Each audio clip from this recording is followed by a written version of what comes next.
মনে রেখো, আমার ভাই জানে যে এই উকিল আমার সঙ্গে দেখা করতে এসেছিল, আর ও জেনে যাবে যে তোমরা সবাই মিলে ওর খুন করেছো। মেরে ফেলো ওকে। জনাবে ঠিক বলছে, যদি আমরা একে মেরে ফেলি তাহলে আমাদেরকেও সন্দেহ করবে।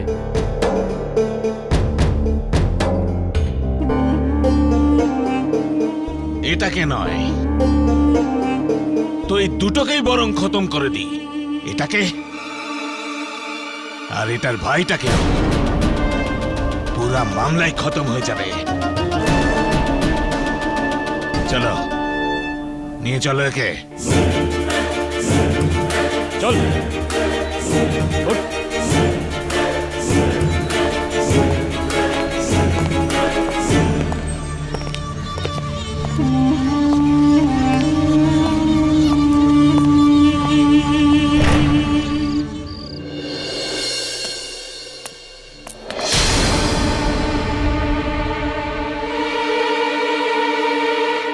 আমার চোখ যা দেখেছিল সেটা কি ঠিক? হায় খুদা, আমি আজকাল আমার চোখ দিয়ে কি কি দেখছি। লাহুল ওয়ালাকুল ওয়াতা ইল্লা ইল্লাহ।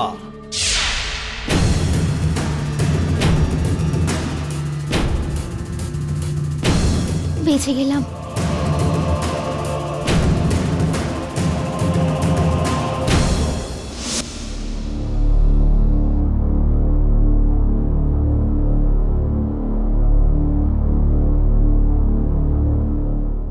খুনটা এখানে হয়েছিল। এই নজির, ওই তুই এখানে কি করছিস? আগে আমি ওই ঘর পরিষ্কার করতে এসেছিলাম। আরে যখন মালিকই নেই, ঘর পরিষ্কার করে কি হবে? কেন সময় নষ্ট করছিস? আরে খিদেতে আমার নাড়ি জ্বলছে, যাও আমার জন্য খাওয়ার ব্যবস্থা করো। আগে শোন, তুই ঘরে বোরখা পরে কেন ঘুরছিস?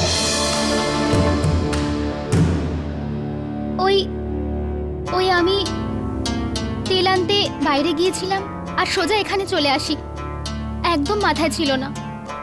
আরে এই আদালতের চক্করে তো সবার মাথা খারাপ হয়ে গেছে। কাল সকালে আবার আদালতে যেতে হবে। আরে নাজি বিবি, তুমি যাও, আমার জন্য খাবার ব্যবস্থা করো। আপনি যান, আমি এক্ষুনি খাবার দিচ্ছি। তাড়াতাড়ি যাও, আমার খিদে পেয়েছে।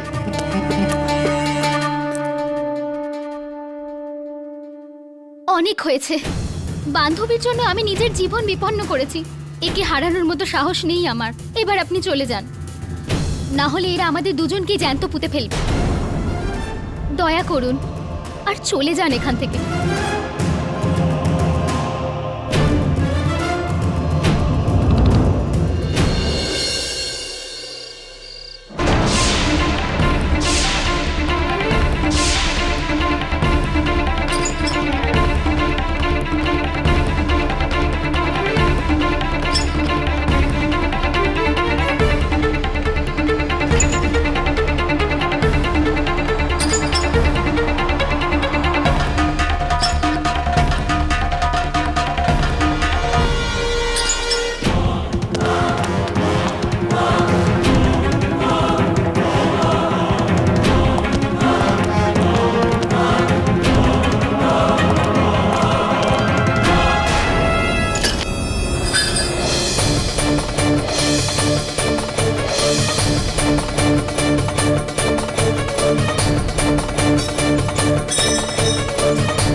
সিনেমাটা দেখে খুব মজা হয়েছে।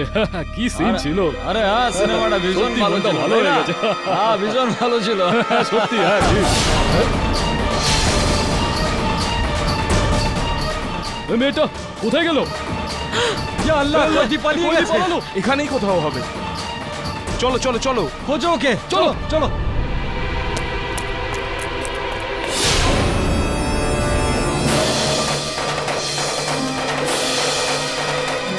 আরে তুমি এখান থেকে পালিয়ে যাবে কোথায়? তুমি আমার থেকে পালিয়ে যাবে কোথায়? হ্যাঁ,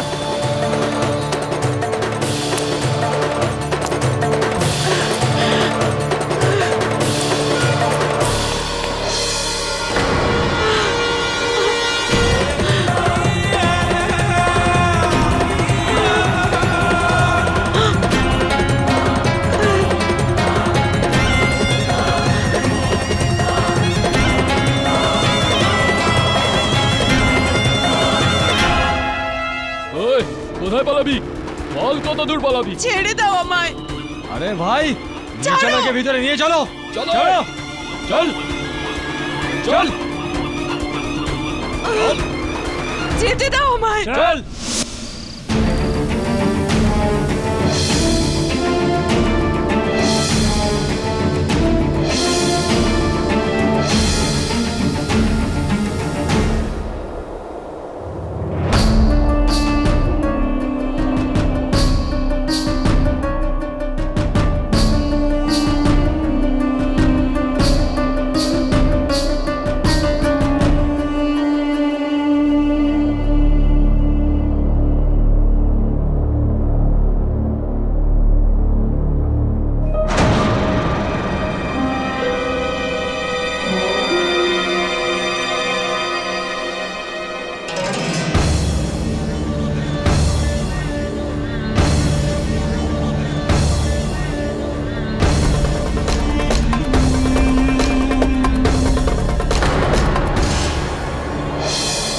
যদি এরা একে ফাইলটা দিতে দেখতে পেয়ে যায় তাহলে এরা একেও মেরে ফেলবে। আমি ফাইলটা নিয়ে পালাই। ওই দাঁড়া, নাহলে গুলি মেরে দেবো। ওই খবিজের বাচ্চা দাঁড়া। আরে দাঁড়া দাঁড়া।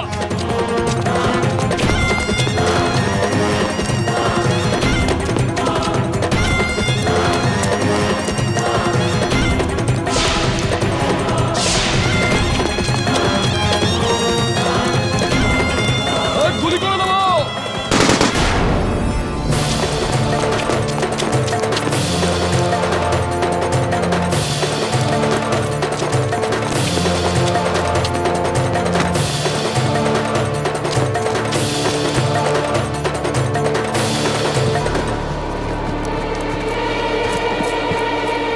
কোথায় গেল?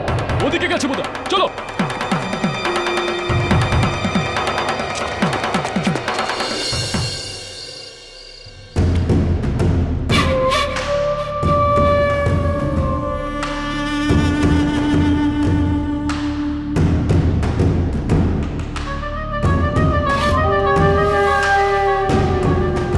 বাচ্চাদের সঙ্গে খেলতে থাকবেন নাকি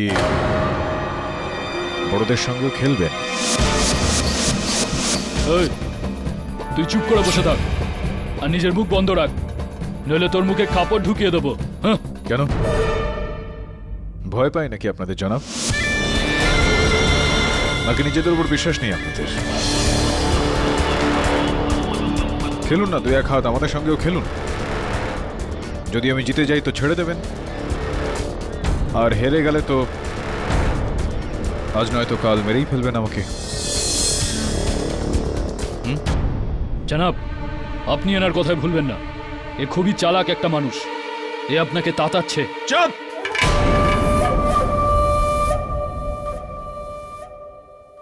আমার ফয়সালা আমি নিজেই করব।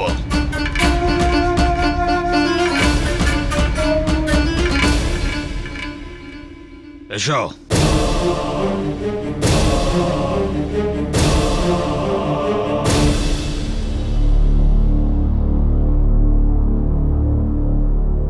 বসে যাও।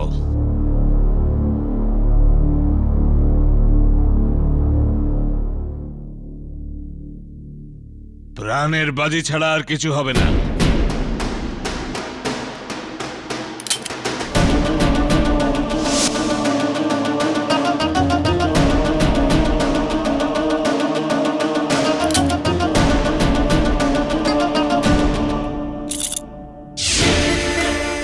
একটাই উসুল হবে, একজনেরই প্রাণ যাবে আর অন্যজন এখান থেকে যাবে। মেনে নিচ্ছি। লিয়াকত, তুমি শুরু করবে।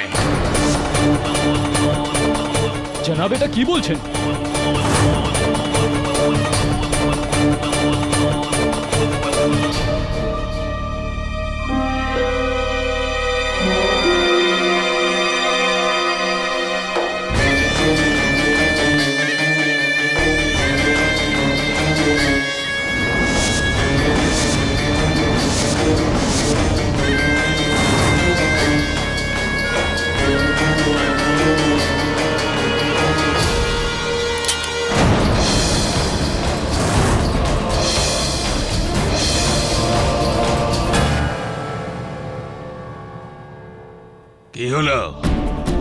পিস্তল চালানো আসে তো?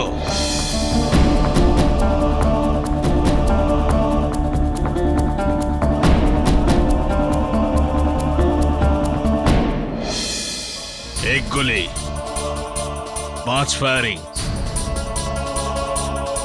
দেখা যাক ভাগ্য কার সাথে থাকে।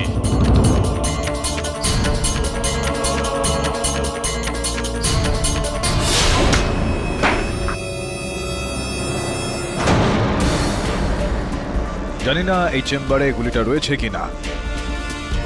যদি না থাকে তো বেঁচে গেলে, যদি থাকে তো গেলে। বন্ধুগুলো নিচে নামিয়ে ফেললে খুব ভালো হয়। ধন্যবাদ। আপনারা তাস খেলাটা চালিয়ে যান। আপনাদের জনাব আর আমি একটু খোলা হাওয়ায় ঘুরে আসি। চলুন।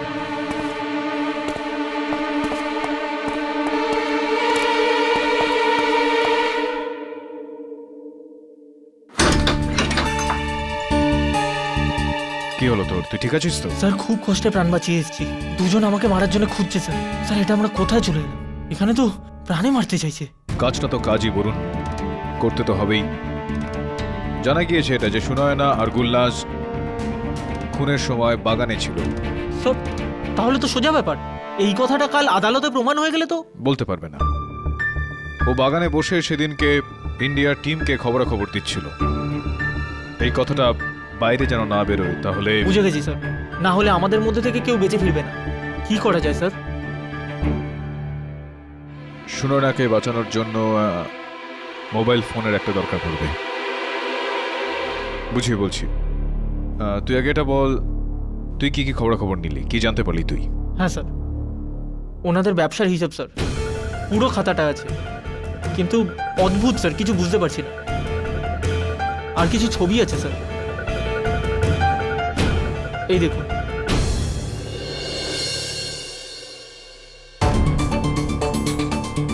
ভান্ডার খান আর ফরজা আহমের ঘর।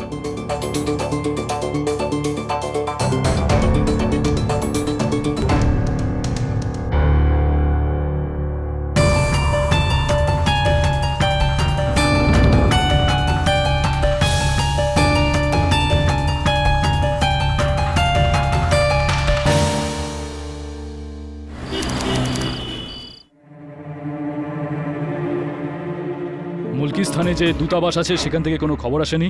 এখনো পর্যন্ত কোনো খবর আসেনি স্যার। আমি জানতে চাই যে আজ আদালতে কি হয়েছে। মাফ করবেন স্যার, ওদের কাছেও কোনো খোঁজ খবর নেই স্যার। এমনকি ওরা এটাও জানে না যে ওই আদালতের কাজকর্ম কোথায় হচ্ছে। কিন্তু স্যার, কেডি ওই জায়গাটার খোঁজ পেয়ে গেছে। শুধু এটাই নয়, ও সমস্ত মানুষকে মানিয়ে নিয়েছে আর সুনয়নার কেসটাও লড়ছে। এটা প্রমাণ করো যে এই মেয়েটা নির্দোষ। ওকে, মেনে নিচ্ছি। আমি জানি না কেডি আর তার সহকারী কোথায় আছে। স্যার আমাদের কোনো গুপ্তচরের কাছে কেডির কোনো খবর নেই স্যার। তাহলে কেডি ধরা পড়ে যায়নি তো? মুলকিস্তানে ধরা পড়ে যাওয়ার মানে একটাই, মৃত্যু। কোথাও কেডিকে আমরা ওখানে পাঠিয়ে কোনো ভুল করিনি তো? স্যার, আর একটা বিপদ আছে যেটা হয়তো আমরা ভুলে যাচ্ছি। স্যার কেডি সুনয়নার ব্যাপারে সবকিছু জানে, আর ওরা যদি কেডিকে দিয়ে সবকিছু বলিয়ে নেয় তো? আমি আনন্দর কাছ থেকে রিপোর্ট পেয়েছি। কেডি এই কেসের সংবেদনশীলতা খুব ভালোভাবেই জানে। ও নিজের মুখ কখনো খুলবে না। স্যার, ওদের কেডির উপর প্রথম থেকেই সন্দেহ হয়েছিল। আপনি তো জানেন স্যার, ওরা কত নির্দয় মানুষ। তুমি কেডি পাঠককে খুব ভালো করে চেনো না। শারীরিক যন্ত্রণা বা মানসিক চাপ ওনার উপর কোনো প্রভাব ফেলে না। যদি কেডি ওদের জালে ভেসেও যায়, তাহলে বাইরে বেরোনোর রাস্তা কেডি নিজেই বার করে নিতে পারবে। তবে আমার রায়, কেডির বার্তার জন্য আমাদের অপেক্ষা করা উচিত। আর হ্যাঁ, সুনয়নার কাছে একটা যন্ত্র ছিল বার্তা পাঠানো, সেটা কোথায়?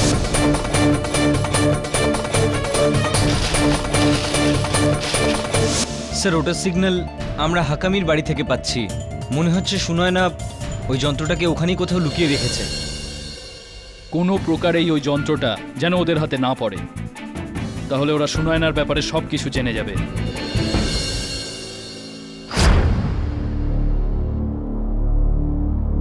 স্যার কি ভাবছেন? এই ধাঁধার উত্তরটা বের করার একটাই উপায় আছে বরুণ। শুরু থেকে নিয়ে এখনো পর্যন্ত ঘটনাগুলোকে পুরোটা আরও একবার দেখতে হবে আমাদের। স্যার আমি তো এই কেসটার ব্যাপারে কিচ্ছু বুঝছি না। এই কেসটাতে এত লোক জড়িয়ে, আর সবাই আলাদা আলাদা কথা বলছে। কেউ ওই আংটিটা দেখেছে, ওই লোকটার আংটি দেখে আমি ওকে চিনেছি। তো কেউ ওই হিঙের সুগন্ধটা পেয়েছে। ওনার জামা কাপড় থেকে হিঙের গন্ধ আসছিল। তো ওই সময় বাড়িতে এতজন ছিল, কিন্তু কেউ আমাদের সত্যি কথাটা বলছে না। এইটারই সুযোগটা খুনি নিচ্ছে। খুনি যদি থাকে তো হাকিম পরিবারের সদস্যদের মধ্যে কোনো একজন। ঘটনার দিকে একবার চোখ রাখি তো সম্ভবত কোনো না কোনো জায়গা থেকে কোনো সূত্র আমরা পেয়ে যাব। স্যার ওই ফারজাম হাকামি ওই পরিবারের কর্তা ছিল। ওকে এক বোরখা পরা মহিলা ছুরি দিয়ে মেরে ফেলেছে। একজন ভারতীয় গুপ্তচর হাকিম পরিবারে চাকরানি হয়ে থেকে গিয়েছিল। তার উপর হত্যার অভিযোগ দিয়ে তাকে ধরে ফেলা হয়। হত্যার কারণটা যে ফরজাম ওকে দুদিন আগে পিটিয়েছিল, আর এই বদনামটা মুছে ফেলার জন্য ও ফরজামকে হত্যা করে। বাড়ির অন্যদের কাছে এই সাক্ষ্য রয়েছে যেটা প্রমাণ করছে যে ওই হত্যাকারী সেদিন, কিন্তু আমরা জানি যে হত্যাকারী নয়। স্যার সবার আগে চাচা যান খুনিকে হত্যাটা করতে দেখেছেন। কাকা খুনিকে দেখেছিলেন, গুলনাজকে না। বোরখা পরা অবস্থায় কাউকে দেখেছিলেন, কোনো মহিলাকে দেখেছিলেন। তাও দেখেছিলেন শুধুমাত্র হাতে পরা একটা আংটি। হতে পারে গুলনাজের কাছে সেরকমই একটা আংটি রয়েছে। কাল আদালতে আপনি চাচা যানকে ভুল প্রমাণ করেছেন। স্যার আপনার যুক্তি খুবই জোরালো ছিল।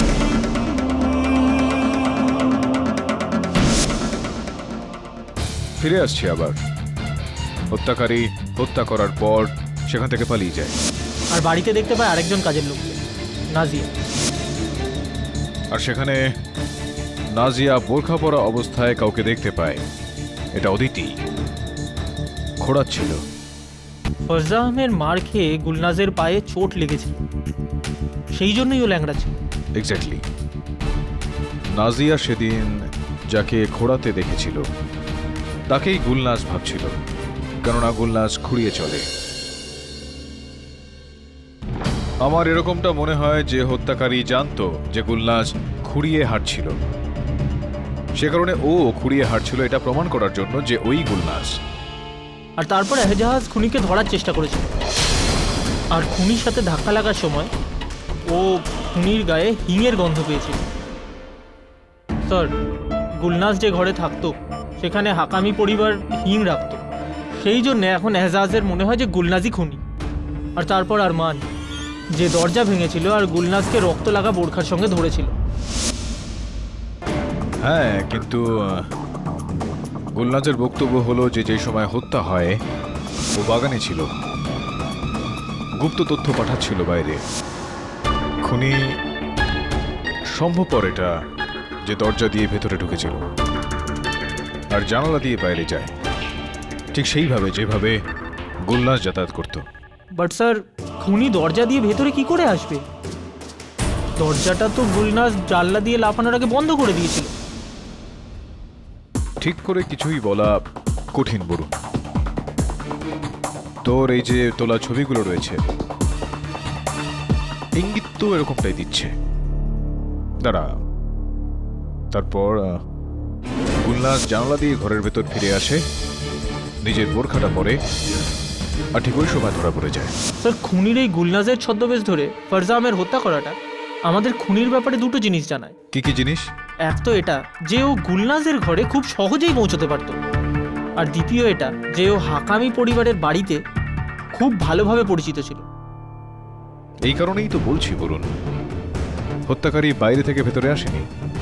হত্যাকারী হাকিম পরিবারেরই কোনো সদস্য, যার কাছে ফরজামকে মারার জন্য একটা বড় কারণ ছিল। বাট স্যার এই কারণটা কি হতে পারে? তুই যে তথ্যগুলো সংগ্রহ করেছিস, হতে পারে যে তার মধ্যে থেকেই বড় কারণটা পাওয়া যাবে। স্যার আপনার কি মনে হয় এটা কি কাকতালীয়, নাকি খুনি জেনে বুঝে ওই সময়টাই বেঁচেছে যখন গুলনাজ গোপন খবর জানার জন্য নিজের ঘর থেকে বেরোতো? এটা কাকতালীয় নয় বরুণ, ভেবে চিন্তে করা ষড়যন্ত্র। স্যার আপনার কি মনে হয় যে খুনি গুলনাজের গোপন কথাগুলো জানতো? জানি না বরুণ, কিন্তু যদি হত্যাকারী গুলনাজের রহস্যটা জানে তো গুলনাজের সঙ্গে সঙ্গে আমরা দুজনও কিন্তু বেশ সমস্যায় পড়ে যাব। দাঁড়া, ওসব ছাড়, ঠিক সময় তোকে ঠিক কাজটা করতে হবে। বলুন স্যার। শোন,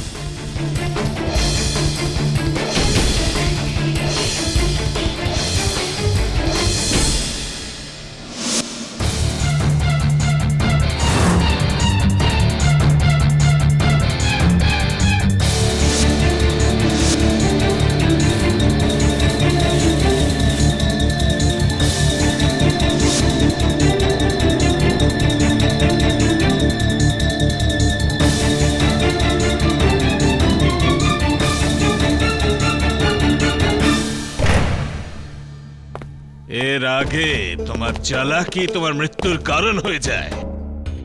এটা বলো, এই উকিল এখানে কেন এসেছিল? চুপ করে কেন? জবাব দাও। চুপ করে কেন? জবাব দাও। আমি উত্তর দেওয়াটা প্রয়োজনীয় মনে করি না। একটা কথা মনে রাখবি মেয়ে, আমরা অপরাধীদের কখনো ক্ষমা করি না। আর ওই ছেলেটার মুখ চেহারা দেখে তো তোমার ভাই বলে মনে হয় না। তুমি আসলে কে? কি ষড়যন্ত্র তোমার? কেন করেছো তুমি ফারজান সাহেবের খুন? জবাব দাও। এই ভাষায় তুমি বুঝবে না।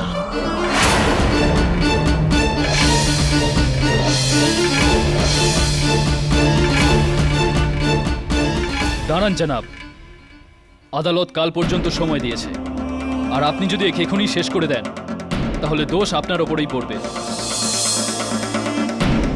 আর এমনিতেও ওই উকিলটা আমাদের কাছ থেকে পালিয়ে গেছে। আমাদের যা কিছুই করতে হবে খুব ভেবেচিন্তে করতে হবে।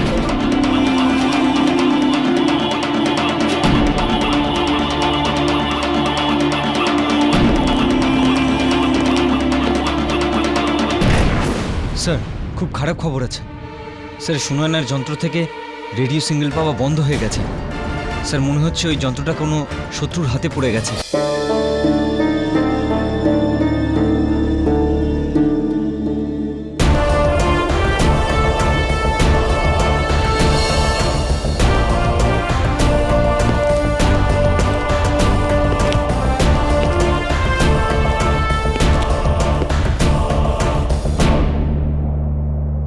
আরে কেডি, এটা কি হয়েছে? কিছু না, এই একটু আদর আপ্যায়ন আর কি।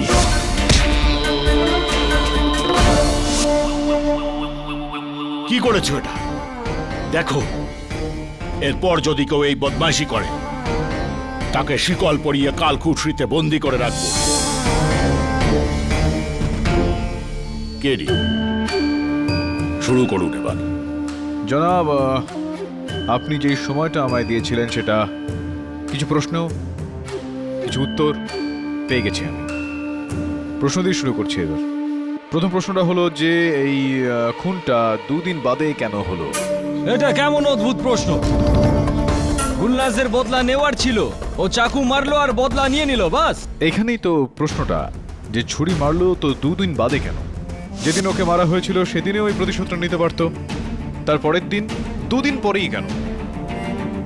আর আমার এরকমটা মনে হচ্ছে যে এই প্রশ্নটার উত্তর নাজিয়া বিবির কাছে হয়তো রয়েছে। আমি ওনাকে রাখতে চাইব। নাজিয়া বিবিকে ডাকা হোক।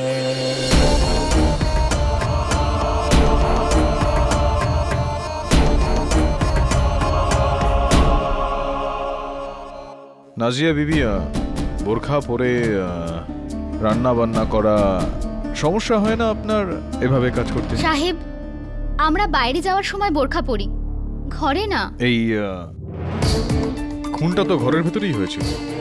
সেই রাতে ঘরের মহিলারা বোরখা পরেছিলেন, তো তুমি ওই রাতের ব্যাপার একটু আলাদাই ছিল।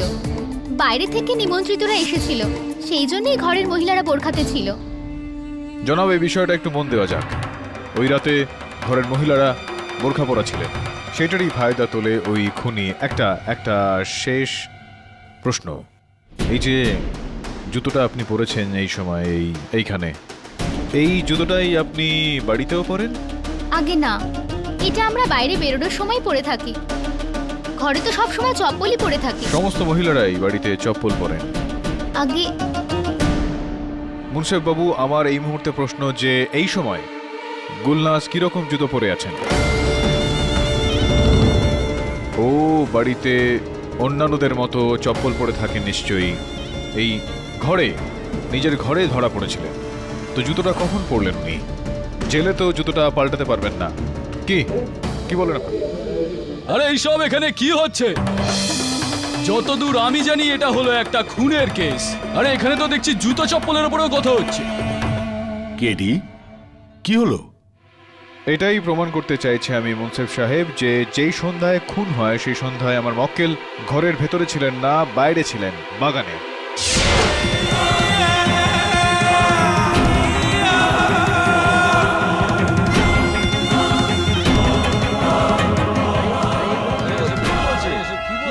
কি বলছে সব? বাইরে? কোথায়? কেন?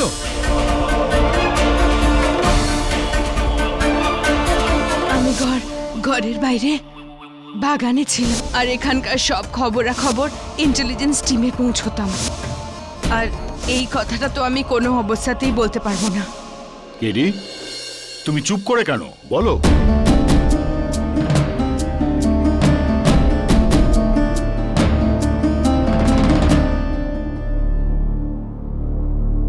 মুনশেফ সাহেব, ইনি বাগানে নিজের ভাই বহিরঙ্গের সঙ্গে দেখা করতে গিয়েছিলেন। ওনার ঘরে আমরা এই মোবাইল ফোনটা পেয়েছি, একটাই নাম্বার আছে এর মধ্যে, আপনি চাইলে চেক করতে পারেন। এই নিন, আপনি নাম্বার ডায়াল করে চেক করে নিন।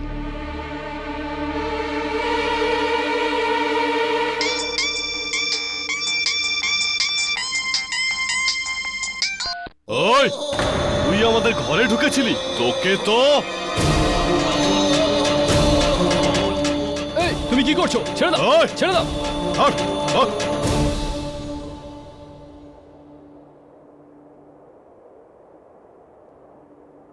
জনাব, এই কারণে গুলনাজ ফোনটা লুকিয়ে রাখতো, যাতে ওর ওপর মারধর না হয়।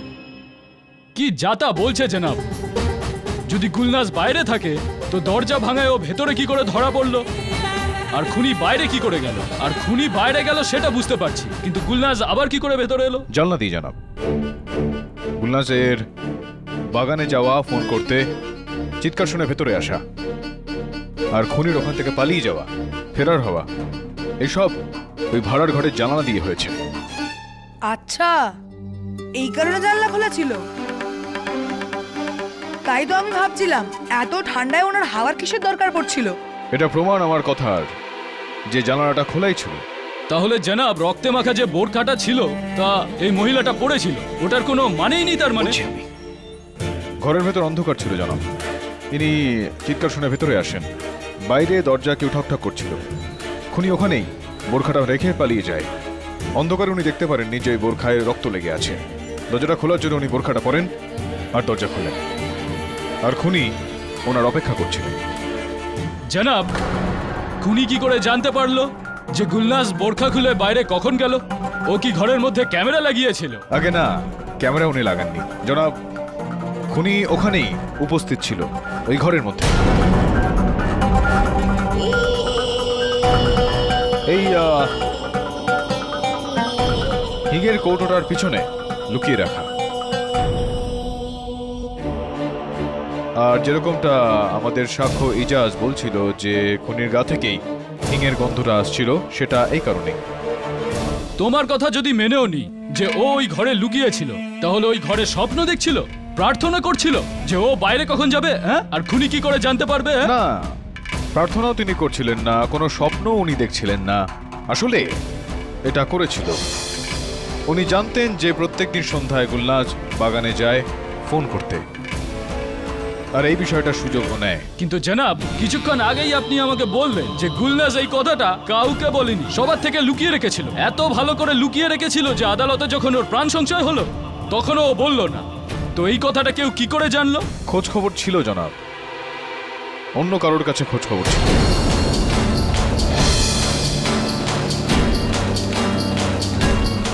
আর সে যার কাছে খোঁজ খবর ছিল ওই ব্যক্তি এই সময় এই আদালতে আছে।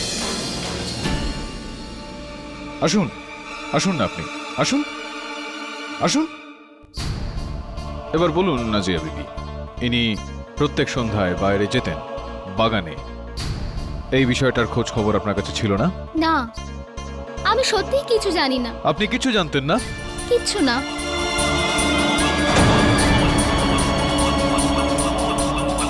বলো, কি জানো?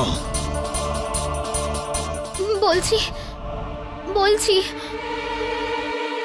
আমি জানতাম, আমি সবসময় একে বাইরে যেতে দেখতাম। আপনি ওকে বাইরে যেতে দেখেছিলেন, তো আপনি এটা জানার চেষ্টা করেননি যে ও কোথায় যায় বাইরে? না, কিন্তু এই ব্যাপারে আমি ওর কাছে কখনো কিচ্ছু জানতে চাইনি। কেন কেন জিজ্ঞেস করেননি? সাহেব, কোনো সুন্দরী যুবতী মেয়ে রাতের অন্ধকারে যদি বিনা বোরখাতে বাইরে যায়, তাহলে তার একটাই উদ্দেশ্য থাকে। আমি মনে করি ওর কোনো প্রেমিক আছে, যার সাথে ও রোজ লুকিয়ে লুকিয়ে দেখা করতে যায়। আমি কি করে জানবো যে এর ভাই আছে? কিন্তু আমি কোনো খুন করিনি। এক মিনিট জনাব, আমি আপনার কথাই আবার বলছি। আপনিই বলেছিলেন না যে প্রত্যেক খুনের পেছনে কোনো উদ্দেশ্য আছে। এখন নাদিয়া বিবির কি সম্পর্ক আছে এই খুনের পেছনে, একটু বলবেন আমাকে? কোনো উদ্দেশ্যই ছিল না, কোনো উদ্দেশ্যই ছিল না, কেননা এই খুনটা ইনি করেননি। না, আমি বুঝিয়ে বলছি।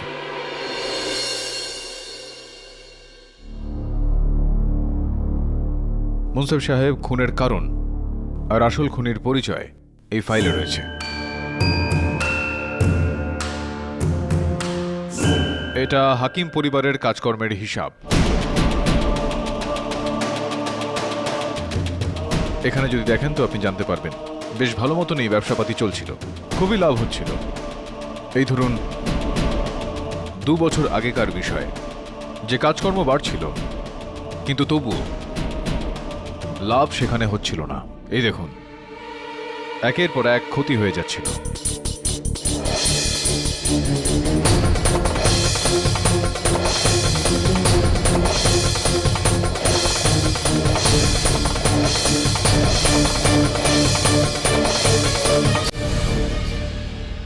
এটা কি অর্ডার বেড়ে চলেছে, টাকা আটকে গেছে, লাভ কোথায় হচ্ছে? আগে আর যেরকমটা এই কাগজপত্র থেকে জানতে পারা যায় যে বিগত কয়েক মাস ধরে এই সমস্ত ঠিক হয়ে যাচ্ছিল, আবার লাভও এখানে হচ্ছিল। আর এই কাগজপত্রের একদম শেষে একটা আইনি নির্দেশিকা রয়েছে মুনসেফ সাহেব, যেখানে এটা লেখা রয়েছে হাকিমি ব্যবসাপাতির এই টাকা পয়সায় ওনাদের ছোট ভাই হারবাগামের কোনো রকম অধিকার নেই।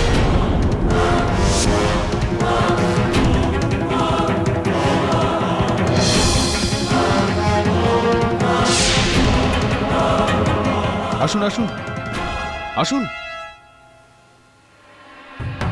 ওই তুমি একটা সাধারণ উকিল, তুমি আমার দিকে আঙুল তুলছো? আমার দিকে তোমার যোগ্যতা কি আছে? এই আপনার বড় ভাই ফরজান হাকিম সাহেব আপনাকে এই ব্যবসা বাণিজ্য থেকে বাইরে বার করে দিয়েছিলেন আর আদালতের থেকে আদেশও এনেছিলেন। কেন করেছিলেন উনি এরকম? আরে পাগল ছিল আমার দাদা, পাগল। সমস্ত টাকা মদার জুয়াতে উড়িয়ে দিতে চেয়েছিল, আমি ওকে মানা করেছিলাম, মানা। ও আমাকে বেদখল করেছিল। উনি এরকমটা করেছিলেন। যদি আপনার নীতি, আপনার স্বচ্ছতা থাকতো তাহলে উনি এরকমটা করতেন না, কিন্তু উনি এরকমটা করেননি। আপনি মিথ্যে কথা বলছেন।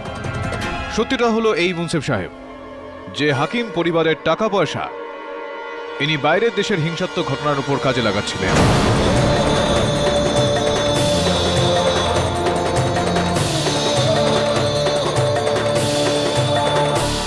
আর যখন ফরজান হাকিম সাহেব এটা জানতে পারলেন তো উনি ওকে সঙ্গে সঙ্গে তার ব্যবসা বাণিজ্য থেকে বাইরে বার করে দিলেন। আর সেই বিষয়টা প্রতিশোধ উনি ওনার ভাইয়ের ওপর নিলেন। আরে দাদা, এই কাগজগুলো কি? আমার কথা তোমার বুঝতে খুব অসুবিধা হয়, সেজন্য আদালতের ভাষায় লিখিয়ে নিয়ে এলাম। আরে আমি মজা করছি না, এতে যা যা লেখা আছে। আমার যেসব কথা তুমি শোনো না, ওগুলো এখন আদালতের কথায় মানবে। আরে দাদা, তুমি আমার সঙ্গে কি করছো? কেন করছো এই সব? যেগুলো তুমি আমাকে লুকিয়ে লুকিয়ে করো, এগুলো তার ফলাফল আলমগড়। আমি সব জেনে গেছি যে আমার টাকা কোথায় গায়েব হচ্ছে। আরে হাওয়া হচ্ছে। ও তুমি দু হাতে পয়সা খরচ করছো আর জুয়া খেলছো, ফুর্তি করছো, আর আমাকে জিজ্ঞেস করছো টাকা কোথায়? আরে অন্তত আমার দেশের বিরুদ্ধে তো আমার টাকা ব্যবহার হয় না, আতঙ্কবাদ ছড়ানোর জন্য আমার টাকা ব্যবহার হয় না। আরে লজ্জা করো, এই রকম কথা বলার আগে তোমাকে 10 বার ভাবা উচিত। আরে তুমি বোঝার চেষ্টা কেন করছো না? আরে আমি দেশের বিরুদ্ধে না, দেশের জন্য কাজ করছি। যেটা আইনের ভাষায় ভুল, সেটা দেশের জন্য কিভাবে ঠিক হতে পারে? আরে এখন আমাকে কেউ বুঝতে পারছে না, কিন্তু আস্তে আস্তে সবাই বুঝবে যে আমি ঠিক করছি। আমি বুঝবো না, বুঝবে তুমি। আজ থেকে আমার কারবার থেকে তুমি 1 পয়সাও পাবে না। যদি তোমার টাকা দরকার হয় তাহলে কাজ করো আর কামাও। ও আমি কাজ করব? হ্যাঁ হ্যাঁ তুমি করবে, নাহলে নিজের ব্যবস্থা নিজে করে নাও। আরে আমাকে ধমকানোর যোগ্যতা নেই তোমার, নিজের মুখ সামলে কথা বলো। আরে দয়া চাই না তোমার। দাঁড়াও, এবার থেকে বিনা পয়সায় খয়রাতও পাবে না তুমি। কাল থেকে কারোবার নয়, জিনিসপত্র নিয়ে আসা আর নিয়ে যাওয়ার কাজ করবে তুমি, বুঝলে তুমি? নাজিয়া বিবি, এবার আপনি বলুন মুনসেফ সাহেবকে এই যে গুলনাজের বাইরে যাওয়ার যেই চক্করটা ছিল এই বিষয়ে উনি কি করে জানলেন? একদিন সন্ধে ছোট সাহেব রান্নাঘরে চলে আসেন, তখন গুল্লাজ ওখানে ছিল না। উনি তখন ওর সম্পর্কে জানতে চান, আর আমাকে বলতেই হয়। আমি তো ভেবেছিলাম উনি গুল্লাজকে ভীষণ মারবেন, কিন্তু উনি কখনো এই কথা তোলেনি। হ্যাঁ, কেননা ওই রাতে ওনার ওই প্রতিশোধের প্রথম ধাপটা নজরে চলে আসে। আরমাগাম গুলনাজের আসার আগে থেকে ভাড়ার ঘরে লুকিয়ে ওর জন্য অপেক্ষা করতে থাকে।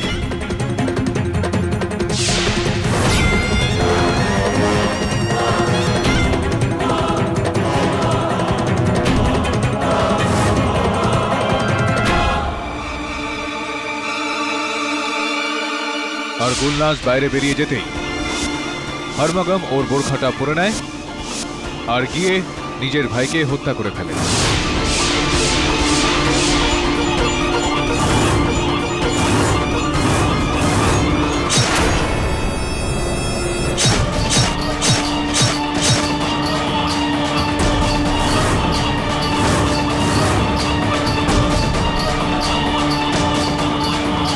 বাগান দিয়ে পালিয়ে যাওয়ার পর ও দরজা দিয়ে আবারও ভেতরে আসে আর এরকম ভান করলেন যে ইনি কিছু জানেনই না, আর তারপর নিজে ওই ঘরের দরজাটা ভেঙে ভেতরে ঢোকেন আর গুলনাজকে খুনির দোষারোপ দিয়ে ধরে ফেলেন।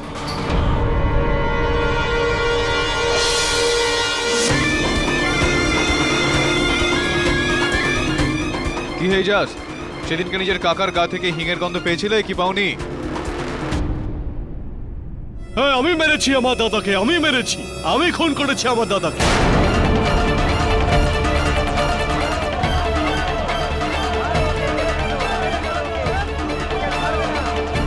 আমার দাদা আমাকে চাকর বানিয়ে রাখতো, আমি আমার দেশের জন্য কাজ করতাম, আর ও জুয়া আর মদের সমস্ত টাকা উড়িয়ে দিত।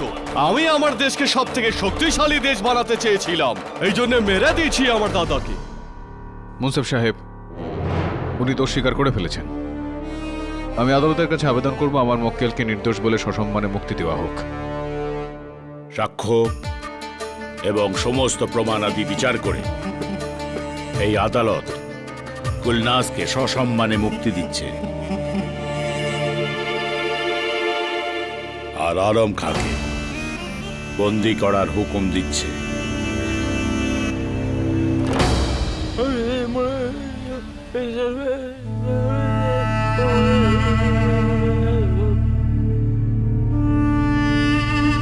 কেডি পাঠক, আল্লাহ তোমার সহায় হন। আল্লাহ হাফিজ।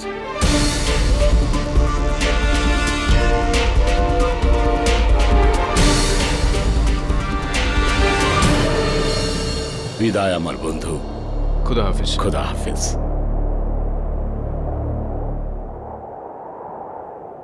ভাই বোনকে একসঙ্গে দেখে বেশ ভালো লাগছে। আমার সহায়ক বরুণের সঙ্গে তো আগেই দেখা হয়েছে। হ্যাঁ, হে ভগবান, আমার যন্ত্রগুলো তো এখনো ওদের বাড়িতে ওখানেই থেকে গেছে। যদি কারোর হাতে পড়ে যায় তাহলে তো সে 2 মিনিটেই জেনে যাবে যে। চিন্তা করার কোনো দরকার নেই, ওই যন্ত্র আমাদের কাছে আছে, সুরক্ষিত। আর সেটার জন্য ধন্যবাদ দেওয়া উচিত আমার সহায়ক বরুণকে। খুবই বুদ্ধি খাটিয়ে নিজের প্রাণের ঝুঁকি নিয়ে ওই যন্ত্রটাকে ওখান থেকে বের করে নিয়ে আসো।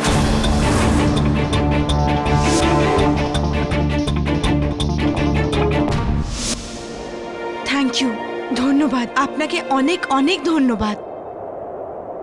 এমনিতে তো স্যার আমি আপনার ব্যাপারে অনেক কিছু শুনেছিলাম, কিন্তু একদিন আপনি আমার জীবন বাঁচাবেন এটা আমি কখনো ভাবিনি।